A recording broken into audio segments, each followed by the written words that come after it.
I arrived in the town of M after dark.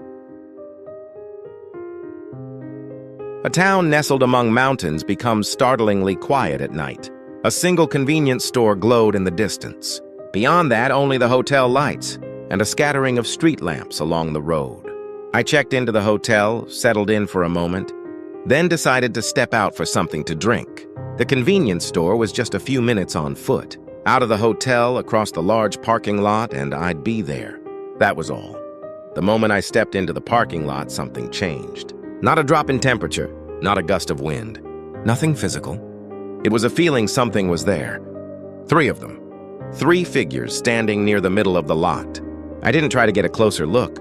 The instinct not to look came before the urge to see. All I could tell was that they were standing. Whether they were watching me or facing some other direction, I couldn't say. They were simply there. It wasn't just the 3. Walking past the lot toward the convenience store, I sensed many more presences. Along the roadside, in the shadows of buildings, in the dark places the streetlights couldn't reach. I had no intention of counting them, and they weren't the sort of thing you could count. I only thought there are so many. When this many spirits gather in one place, there's always a reason. Experience had taught me that.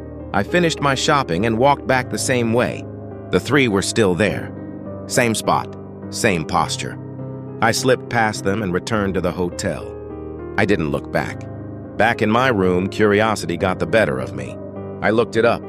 A river called the S River runs through the center of the town. One August in the 1960s, a typhoon brought torrential rain. The river burst its banks and the entire town was submerged. Flood waters over 1.5 meters deep engulfed the streets, and many lives were lost. The S River, true to its name, a name. That means the river that flows backwards. The water must have surged in as if reversing course. From the first overflow late at night until dawn, the town was completely cut off. Electricity, water, all of it gone. No way to reach the outside world. That parking lot sat right in the middle of the flood zone. The next day I left the town. The accident happened on the drive home. I was hit from behind. I'd been driving normally, eyes forward. Without any warning, the impact came from behind me. There was nothing I could have done. By the time I turned around, it had already happened. It was only later that I noticed the pattern. That night in the 1960s, the townspeople had been asleep. Or perhaps some were still awake. Either way, it came from behind. The floodwater crept into the town in the dead of night, silent and invisible. And by the time anyone realized what was happening, it was too late to run. An unavoidable blow striking from behind. The flood and the rear-end collision share the same structure. Did those 3 know? Did they still remember how they died? And were they trying to make someone else feel it? That single instant of being struck from behind with no warning? I don't know, but there is one thing I keep thinking. Those 3 are still there, standing in that parking lot waiting for the next person to walk that road.